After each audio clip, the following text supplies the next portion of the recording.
Olá, bem-vindo ao primeiro podcast da Seidor Brasil. Nós vamos tratar de um assunto muito importante que tem gerado muitas dúvidas em todo mundo, que é a reforma tributária e o que os produtos Seidor podem fazer para você para resolver todo este problema. Vamos conversar, bater um papo aqui com o Vitor Cruz, diretor de produtos da Seidor, com mais de 20 anos de experiência no mercado. Tudo bom, Vitor? Tudo bem. Bom dia, boa tarde, boa noite.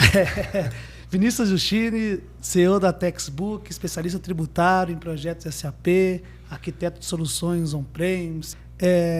Vinícius, boa tarde, boa noite, bom dia.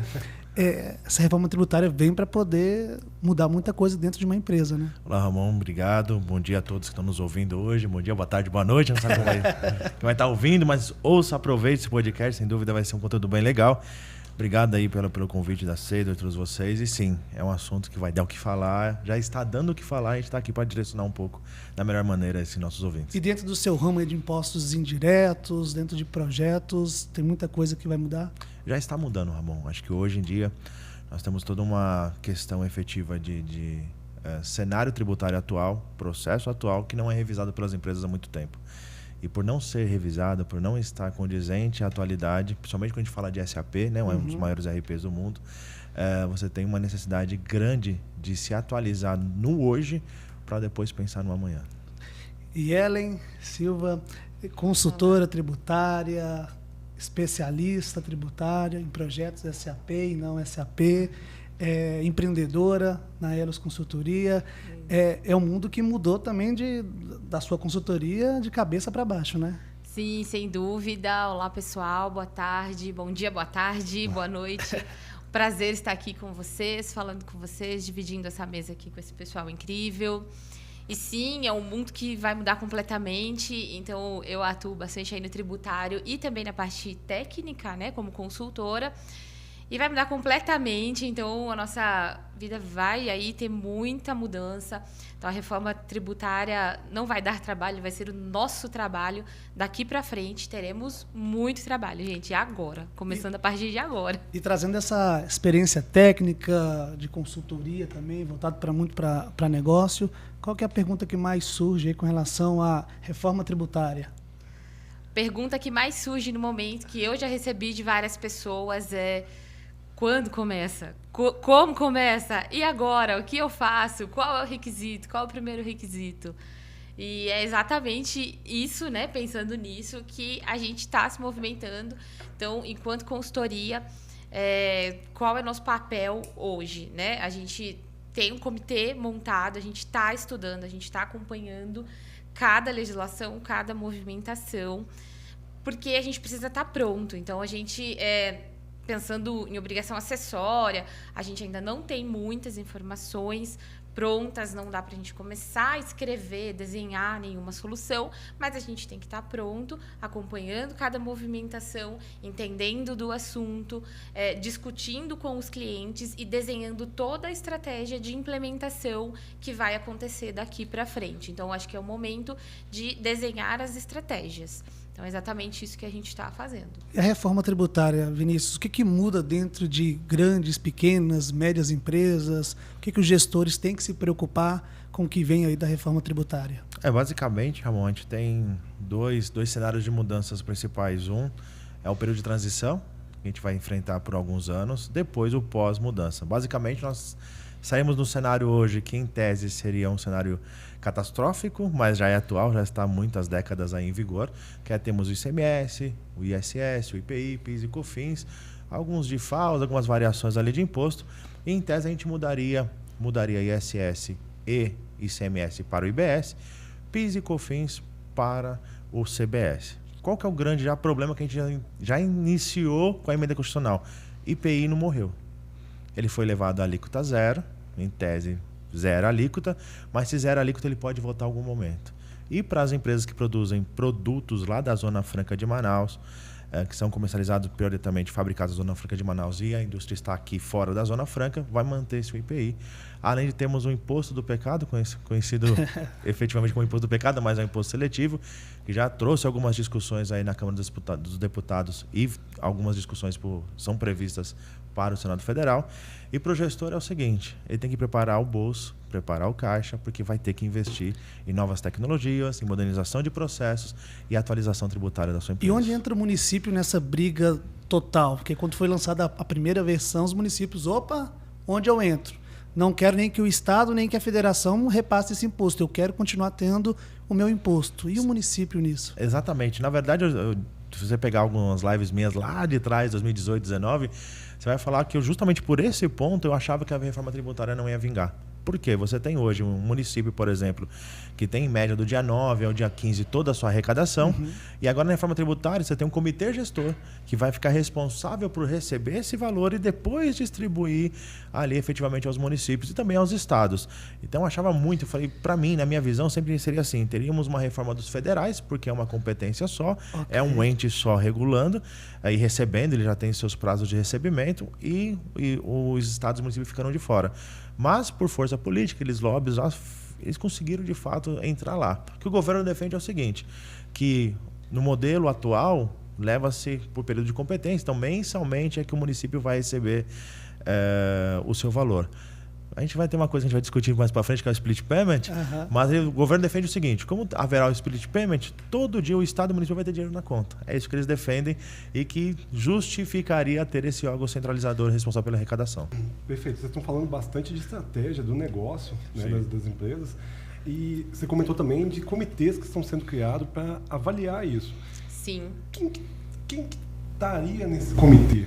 Né? Quem que são as pessoas que devem ser envolvidas nesse comitê para definir essa estratégia e essas mudanças que vão ocorrer aí nesses próximos 10 anos? Eu acho que, do ponto de vista das todo empresas, mundo. Eu acho que a reforma tributária... O famoso ela é algo, de A a Z. a empresa inteira pega o galpão da fábrica, põe todo mundo lá. Mas a verdade é assim, a reforma tributária, eu acho que quem puxa é o fiscal. Mas ela não é uma reforma fiscal, que ela está restrita ao tributário.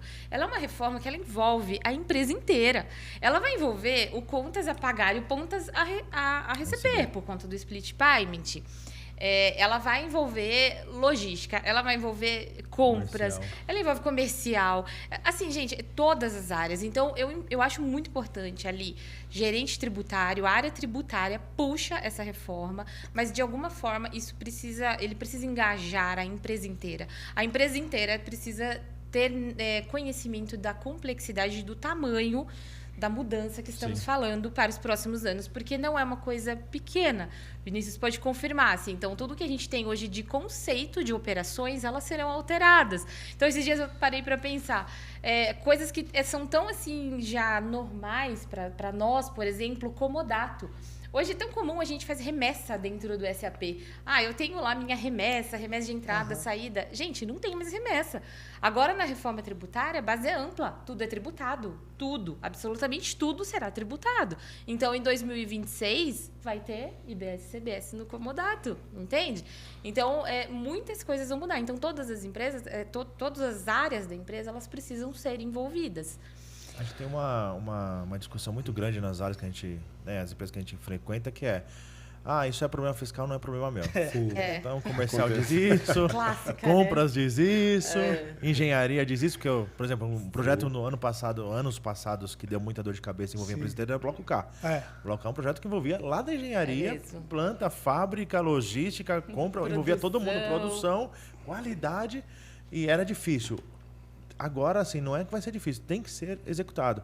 Então, é pegar toda a empresa e falar, meu amigo, comercial, a sua formação de preço mudou. E tem mais, ela vai mudar 2 vezes, porque ela vai mudar durante o período de transição, já que nossos amigos novos, CBS e IBS, na transição, farão base de cálculo para todos os outros impostos. Então, passa a ter CBS e IBS calculado por dentro dos demais impostos, que já é uma dificuldade.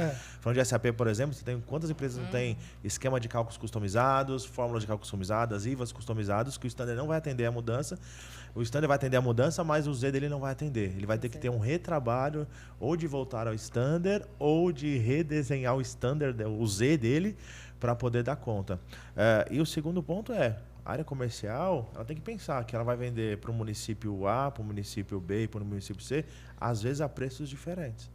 Às vezes vai ser mais barato o cliente dele vir aqui, comprar aqui na minha loja, do que efetivamente eu entregar para ele, porque lá tem imposto do destino.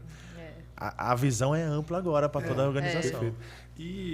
E o IBS, ele continua na mão do município ou não? Não. Agora, inclusive, foi aprovado, né? A gente está aqui, já teve aprovação na Câmara lá. Existe o comitê gestor. O comitê gestor vai ser formado por representantes de estados e municípios e será responsável pela arrecadação, pela distribuição, pela normatização e pela fiscalização.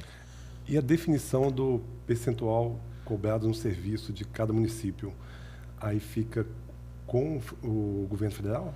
Na verdade, assim, agora o imposto mudou, ele é devido no destino. Então, não tem mais, a gente vai deixar de ter aquela regra do artigo 3º da Lei Complementar 116, falando onde que ele é devido, isso deixa de existir, o imposto sempre será devido no destino.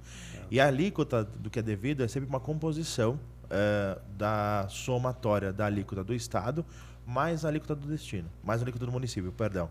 Essa alíquota, ela vai ter um padrão nacional, que o governo vai falar, essa é a alíquota de referência. Sei lá, estamos falando hoje de 26,5%. Essa semana foi soltada que alguém está tentando segurar para 21%. Vamos falar de 26,5%, que eu acho que é o mais pé no chão. Desses 26,5%, uma parte é IBS e outra parte é CBS.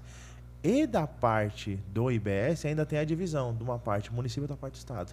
E ela tem a de referência, mas ela vai ter um range para trabalhar, para mais ou para menos. Então, essa começa a trazer as complexidades da reforma, porque a reforma veio com critérios de simplificar, de facilitar, de trazer a transparência para a operação, quando na prática a gente está vendo que a gente pode ter 16 mil variáveis de alíquotas. E a pergunta que fica, ela realmente vem para poder facilitar? Ela vai facilitar? Não. Não vai. Não tem como. Né? Não vai. Isso é unânime. Até eu emendo uma pergunta também, né? Eu vejo muita, não só a indústria vai ter que rever a estratégia, né? As empresas de serviço também, porque eu vejo muitas empresas de serviço também com a estratégia de ter várias filiais no Brasil devido a essa questão de impostos. Né? Como é no destino, então isso acaba também. Acaba. Na verdade, tem alguns vieses ali para imaginar, que é o seguinte, de serviço ele vai ser o setor mais impactado. Porque você tem a indústria hoje que é altamente tributária, porque além da carga tributária alta de IPI, de ICMS, ela também responde pelo CMS-CT, que aumenta significativamente a carga tributária naquela cadeia. Então ela tem uma redução ali para a indústria, então isso é vantajoso. Mas para serviço, em contrapartida, ela tem um disparo. Então hoje, serviço, a gente fala em 13,3% e 16%, a média assim, de lucro presumido, vamos falar assim, ele vai sair de, vamos falar 13,3%, as regiões mais beneficiadas ali conseguem reduzir um pouco, Barueri, alguns municípios que têm uma redução de alíquota, vai para 26,5%. Então, ele literalmente dobra a sua carga tributária. Aí as pessoas defendem, mas ele vai permitir e possibilitar crédito para o destino que hoje o lucro presumido não permite. Eu entendo isso, só que imagina para você chegar, um cara que é um prestador de serviço para um usuário final, ou para uma empresa que já tem um preço, uma política de prática de preço já muito acirrada, e você fala que você vai aumentar, vamos chutar aí redondamente, 15% do seu preço. Por mais que vai explicar para ele que ele vai abater esses 13,3%, que ele vai, os 26%, ele vai conseguir abater e recuperar daquilo, ainda para ele pode ter... O brasileiro tem muita aquela coisa de gravar na mente uma coisa, fixar e não parar para pensar. No primeiro momento é falar, não, o preço aumentou, não quero mais fornecedor. E eu acho que isso vai ser a maior dificuldade que teremos, porque a gente tem os setores que aumentaram, tipo o serviço, mas a gente tem os setores que vão ser desonerados, né? Porque a ideia é a equalização. Por exemplo, o setor de combustíveis, que vai reduzir um pouco a carga. Mas assim, nós, enquanto consumidores, sentiremos, isso vai ser repassado? Gente... Eu duvido. O aumento vai. O aumento vai, o serviço vai. Mas assim, eu duvido que a gente sinta a redução da carga dos setores que serão desonerados. Então, você está falando de setores aí, né? Então, assim, vão ter benefícios, né? Você falou de que alguns setores vão ter cargas tributárias diferentes, né? Isso é considerado um benefício ou não? A ideia é equalizar, né? A gente ter ali, todo mundo paga igual, então vai ser a mesma regra, né? A ideia da reforma é essa, é a simplificação, todo mundo faz igual, acaba com os benefícios, enfim. Certo. Aí, dentro da própria reforma, foi previsto os regimes diferenciados e tudo mais. Mas vai ter... quem vai pagar menos agora por conta da equalização e vai ter quem pagava menos e vai pagar mais. Por exemplo, o agro era um setor totalmente desonerado, que não recolhia tributo, agora vai passar a ter incidência de IBS, CBS, né? Não vai ser 100% desonerado. Então, o agro, por exemplo, é um setor que vai ter que aprender a pagar tributo. Eles vão ter que aprender a apurar, vão ter que aprender a recolher tributo. Tem uma estrutura sistêmica para poder atender a demanda. Sim, e volume o agro E é não um simplesmente setor- repassar, né? Sim, pro o agro é um consumidor setor final, que o valor. não faziam, tipo, né? Então eles vão mudar a estrutura toda para conseguir atender ali a reforma do setor totalmente impactado. E o ponto também não pode dizer que a região com mais benefícios fiscais do Brasil, que é a Zona Franca, continua? Ela continua até 2070, tem a previsão. É mesmo? Tem data? 74, estamos falando de... Temos aí 50 anos para frente. Então, assim, 50 foi um... anos, gente. Na prática, foi um lobby muito forte.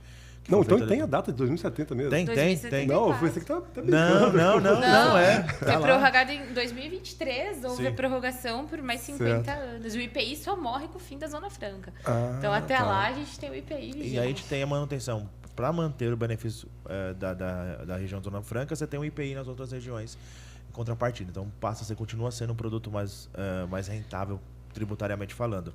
Mas você tem alguns regimes diferenciados, cesta básica, medicamentos, para profissionais de entidades de classe, advogados, contadores. Que aí eu dou um respiro aqui, né? Dou um respiro aqui. Ainda bem, Os né? contadores ganharam benefício. Ganhei um e pouquinho tal. lá, não alteraria tanto a carga tributária.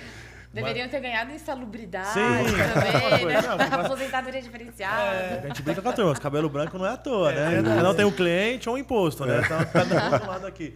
Mas qual que é acho que o grande viés é a forma que isso vai ser tratado com a reforma tributária. Porque eu acho que sim, faz sentido ter regimes diferenciados, sim, faz sentido ter cashback, por exemplo, para pessoas de baixa renda que vão ali na própria conta, em tese, já receber de volta esse imposto a bater do valor da compra dela.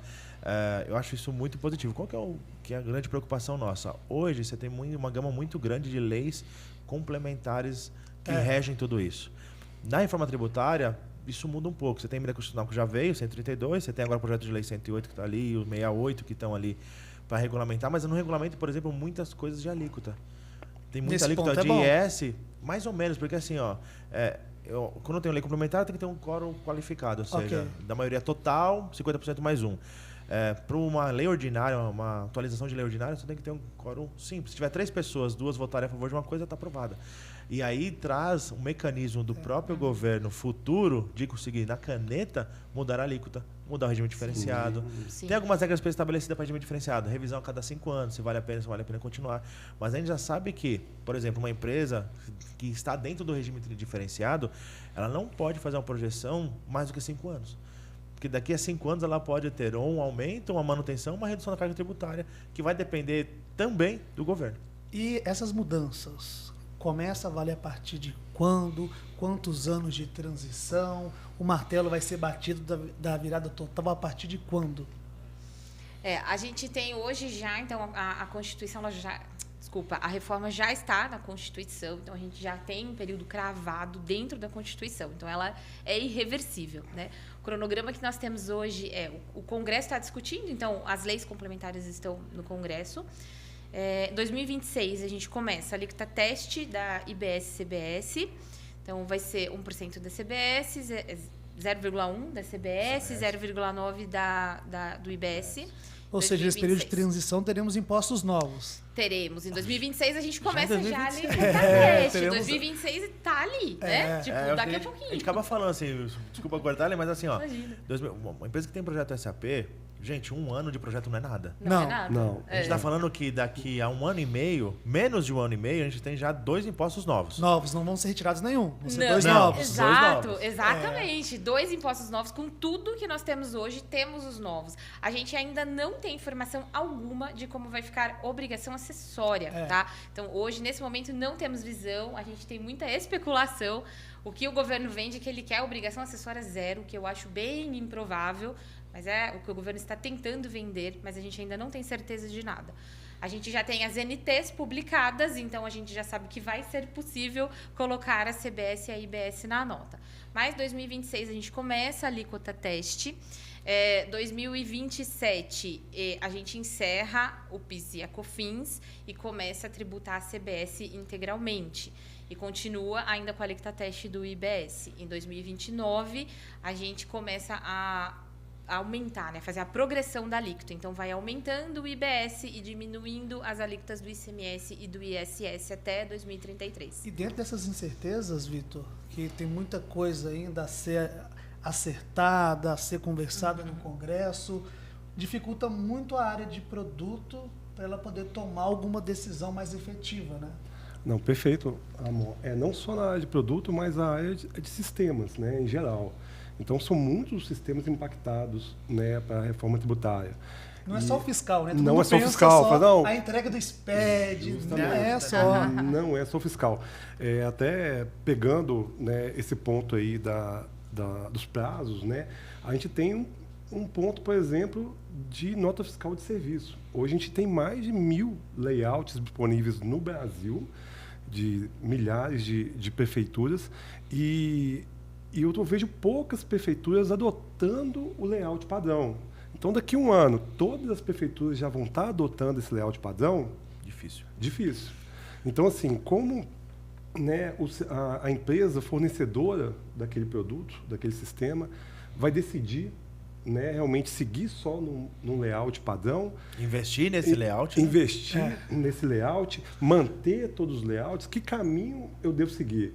E isso impacta todo o processo. Não é só o arquivo eletrônico. Todas as informações necessárias para popular aquela nota fiscal eletrônica e que seja aprovada pelos órgãos, né,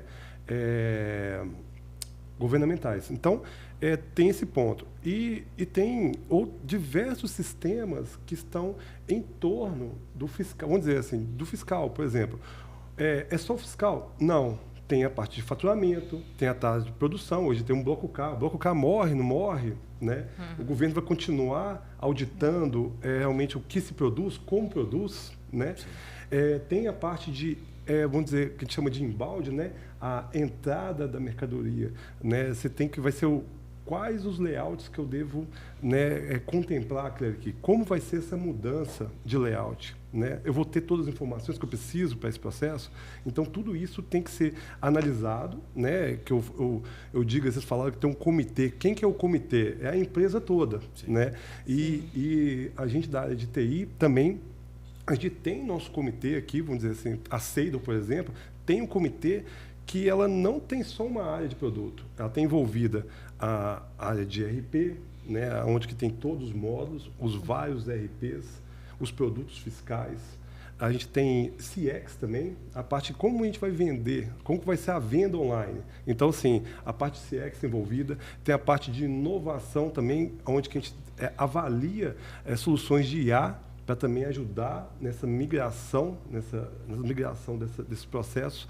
E também a gente conta com parceiros como a Taxbook, né, para essa consultoria tributária, né, e avaliar os impactos em conjunto dos nossos clientes. Então, assim, envolve muitas áreas, muitas pessoas e muitos sistemas aí, né? E, até para finalizar, tem mais um ponto também. Não é só também, tem as áreas, tem os sistemas, né, que vão dizer assim, os RPs, CX, entre outros, mas também tem as customizações específicas do cliente.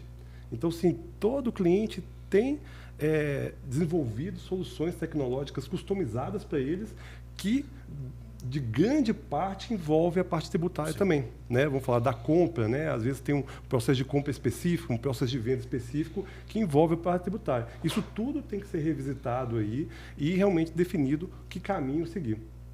Ok.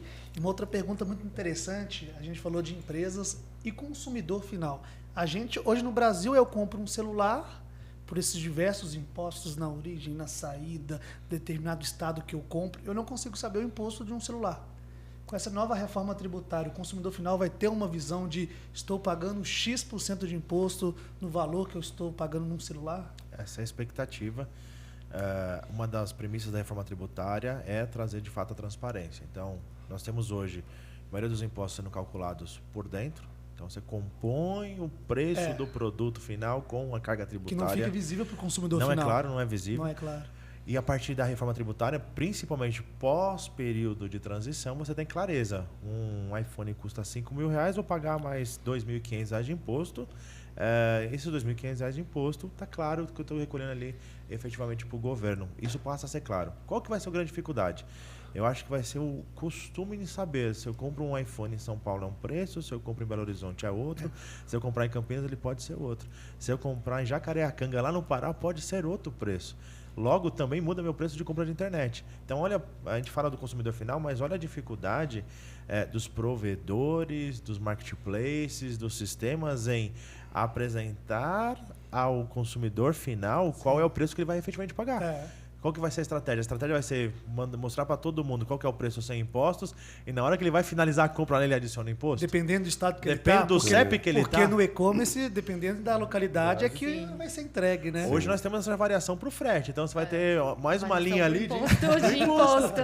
Você vai ter ali, qual é o preço do produto, qual é o frete e qual é o imposto para onde ele está sendo enviado. Então, vai ser um dificultador. Uma dúvida também que eu tenho é a questão do... Nós estamos falando muito de imposto direto, né? E os impostos indiretos continuam? Vão ter modificação? O contrário. Não, perfeito. Então, os indiretos, né? Muda, continua a mesma coisa? Tem uma previsão, né, Eli? Assim, deveria já ter sido alcançada essa previsão, porque na emenda constitucional, ali no texto, ali no projeto de lei, seria aprovada a emenda constitucional para os indiretos e em até 180 dias teríamos ali efetivamente um projeto de lei para os diretos. Até agora não saiu, mas o direto, ele é o mais difícil, porque ele vai mexer muito. Pensa, vamos dar um exemplo aqui, a gente que é empreendedor aqui, o que você faz como empreendedor? Você tem um Prolabore compatível ali e tal, e você tira seu dividendo da empresa, que é o seu lucro, efetivamente pela realização daquela operação. Se você passar a tributar dividendo, você passa a ter todos os empresários tributados, todas as entidades que investem em empresas tributadas, e qual que é o impacto disso? Para mim é para o investidor é outro, para alguém que representa um grupo de investidores é outro. Então, assim, a gente nem começou a discutir os diretos, eu espero que não discuta. Eu espero que não. Eu acho que nem o governo daria conta de discutir tanta coisa ao mesmo tempo. Talvez por isso que tenha ficado um pouco de lado os diretos, né? A gente precisa implementar os indiretos. Então, não muda, né? Então, as apurações dos diretos, então, não tem previsão de aí continua com ECD, ECF, CF, firme REINF forte, também, fica também. REINF. E aí vai, Todas né? essas delícias continuam. E a famosa bitributação tende a reduzir, tende a acabar, vai continuar? A bitributação na prática ela acabou, já fazem 2 anos na prática, né? Que foi uma decisão efetivamente ali do STF. Falou, acabou esse negócio de cadastro no destino, o famoso CEPOM ali, isso aí morreu. Então, em tese não temos. Eu acho que eu vou trazer uma contrapartida à sua pergunta, já perguntando para a Ellen, porque é o seguinte, bitributação, fato, acho que é discutível, não teremos. Sim. Mas distribuição tributária? Boa. Eu acho que sim. Eu acho que teremos. A gente tem até previsão, né? A própria ANT trouxe campos específicos para a substituição tributária do IBS, né? Então, a gente pode estar diante de uma nova complexidade. Hoje, a substituição tributária ela já é complexa. Sim, muito. Você tem que analisar um convênio lá, que é o 142, você tem que analisar o acordo entre o estado de origem e destino. Depois, se não tiver ainda, você tem que olhar o destino, se ele tem alguma incidência, alguma norma para antecipação. Já é um balaio enorme para a gente ter que analisar. Agora, imagina isso na IBS, onde, em tese, o imposto é devido ao destino. Como que eu antecipo o imposto se eu não sei para onde eu vou recolher? Porque hoje nós estamos globalizados. Eu posso vender para o estado de São Paulo, para a cidade de São Paulo, posso vender para o Acre e posso exportar.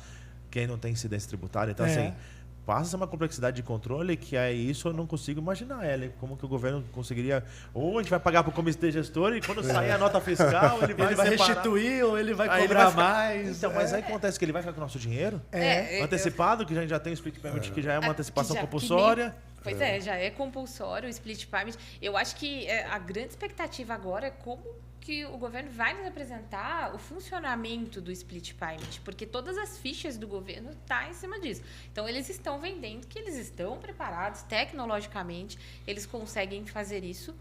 E para ter substituição tributária, a gente vai ter que ter um sistema tecnológico robusto. A gente, assim, o governo vai ter que ter um controle muito robusto disso. O investimento, então, né? Muito investimento e regulamentação, né? A gente também precisa de regulamentação de normas para isso, né? A gente tem que entender melhor como isso vai funcionar. Quando fala do split payment, quem que vai ser responsável por essa arrecadação, por esse recolhimento? E o que é o Split Payment, acho que né? podia até também podia esclarecer Sim, também, sim. e quem que é o responsável por essa arrecadação, sendo que vai ser no pagamento. O Split Payment nada mais é do que um controle e uma antecipação de arrecadação.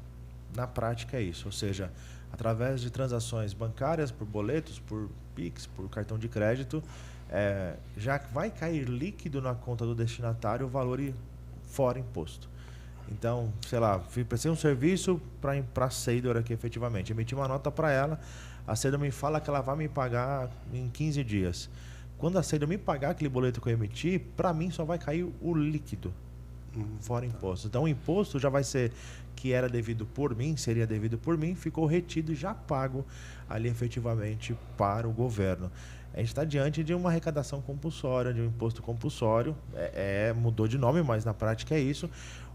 A dificuldade de entender e de compreender é como que o governo vai lidar isso com as grandes empresas, principalmente. Porque com as pequenas, ele já falou que vai ter uma conta corrente, vai ser como se fosse uma conta corrente bancária, que você acessa lá e vê seu saldo a pagar. Mas a gente sabe que empresa grande não é fácil, não tem inputs manuais, você não tem ação manual, você tem sempre ações automáticas. E se você tem, por exemplo, na sua apuração, e como é complexo isso? A empresa grande ela não trabalha com 10, 15 dias de condição de pagamento. Não. Trabalha com 30, Sim, 60, sim. 90 dias. Sim. Só que eu apuro o meu imposto, aí vou ter uma apuração efetiva do recolher, aí até o dia 20 do mês subsequente eu vou ver se eu tive retenções nos pagamentos e vou recolher o líquido. Só que ainda tenho recebimentos futuros que, em tese, o banco não poderia mais reter porque eu já paguei aquele imposto. Então, esse controle ainda é uma complexidade muito grande, né, Ellen? Sim, sem Eu dúvida. vejo também, tem uma dificultador também para saber, para o banco saber qual que é o imposto que será retido, né? Porque ele tem um boleto. Ele não tem imposto, é a nota fiscal, o banco. Então, Vai ter que ter, e vai- né? e vai- Dentro daquele Então. código numérico, agora a gente vai ter uma um linha. vai ter que ter um meio do código e falar, ó, que percentual é 26, Vai ter tanto 50. imposto. Isso para mim também é algo bem impactante, porque assim, a gente vai ter que começar a dividir dados da nota fiscal com o sistema bancário. A gente vai compartilhar dados com muita gente, né? Para que tudo isso funcione. Então, tem muitas coisas envolvidas. Isso, e tem também muito tributar errado também, você informou errado, Não. né? Se o banco vai reter, qual vai que ser ele o vai processo Sim. para O ajustar tributar isso? errado Então, em tese, eu acho que ele mitiga porque é uma alíquota de referência. Então ele vai estar ali muito próximo. Mas imagine a complexidade de um profissional da área financeira. Ele não tem mais assertivo um budget, ele não tem mais assertivo um fluxo de caixa, Não ele tem não como. tem mais assertivo contas a Exatamente. pagar. Porque... E a conciliação? Mas pensa assim, ó, vamos lá. A empresa no dia 20 decretou que vai pagar 1 milhão de imposto. Aí o financeiro sabe que vai pagar no dia 20 1 milhão. Ele tem alguns recebimentos durante o dia 1 e o dia 19 para conciliar e O já fluxo prever não seu para. budget, seu fluxo de caixa. É isso aí. Só que quando ele prevê que ia cair, por exemplo, no dia 5, ia cair 300 mil reais, vai cair 200 e alguma coisa. Porque já ficou o governo retido já reteu, o já imposto. tá com o governo. Aí ele tem um furo no fluxo de caixa durante o dia 1 e o dia 19 para compensar todo esse furo de caixa no dia 20. Então, e aí você tem... Aí vou trazer outra dificuldade que a gente vai ter daqui para frente. Porque junto com o Split Payment é a possibilidade do recolhimento do imposto.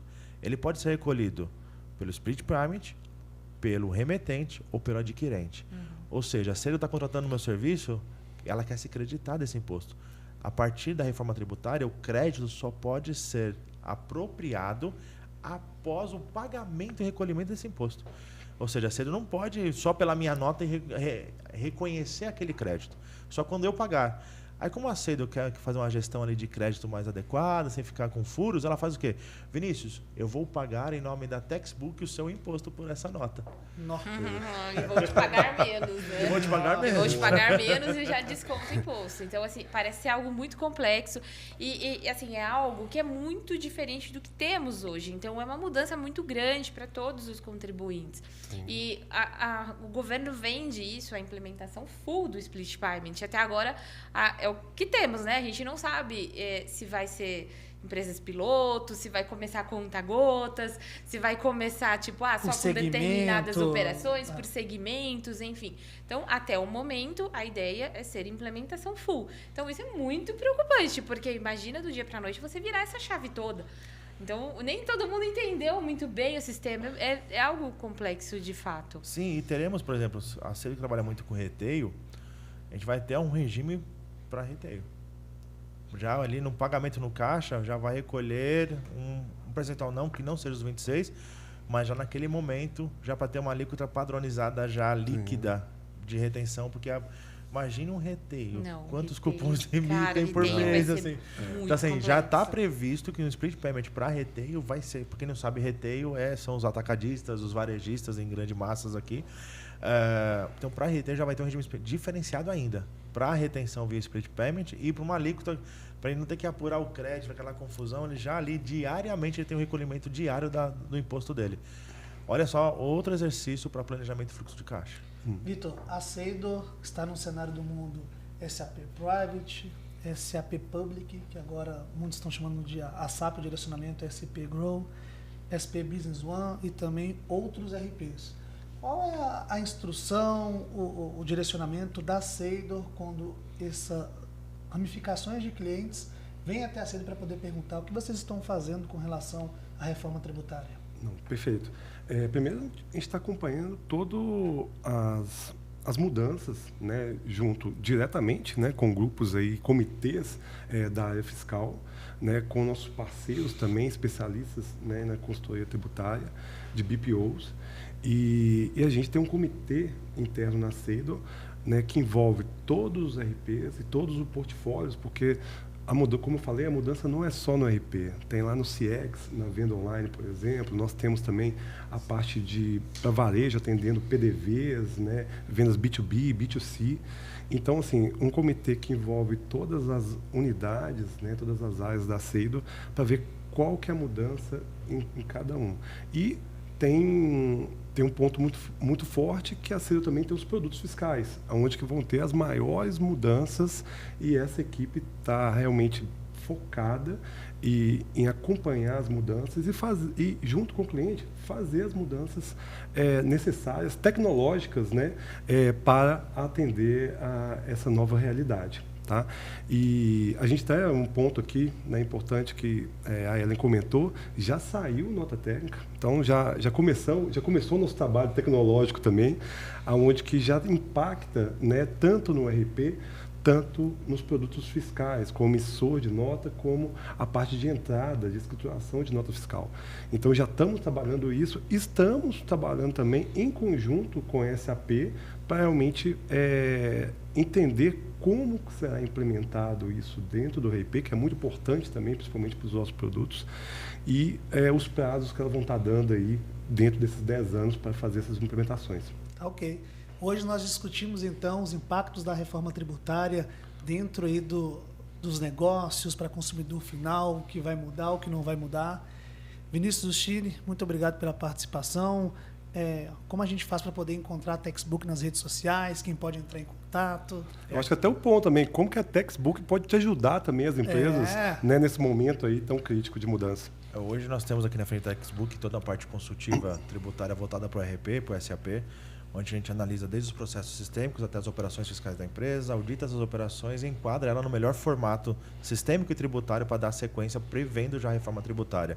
Além dessa frente, a gente tem BPOs tanto para projetos, então toda a parte de teste, a gente tem equipe preparada para testar. E, por fim, toda a parte para execução de obrigações acessórias, tem muita empresa mudando essa estratégia. Então, vai ter aqui na descrição desse vídeo, vai ter o nosso link, meu Instagram ali é Vinicius_Textbook, pode nos procurar ali. A gente está aqui à disposição e um agradecimento especial por essa oportunidade. Valeu. Ellen, um mundo grande aguarda a Seidor neste caminho aí da reforma tributária, né? Sim, um mundo muito grande, um mundo de muito trabalho pela frente. Mas, assim, estamos prontos, estamos nos preparando e vamos juntos. A gente vai, junto com os nossos clientes, conseguir atender da melhor forma, participar das decisões estratégicas e entregar da melhor forma a solução. Vitor, muito legal ver um direcionamento de uma empresa, de uma grande empresa igual a Seidor Brasil, mediante essas mudanças da reforma tributária. Não, perfeito. É importante, né, colocar que a Seidor está à disposição para ajudar em toda essa mudança aí da reforma tributária.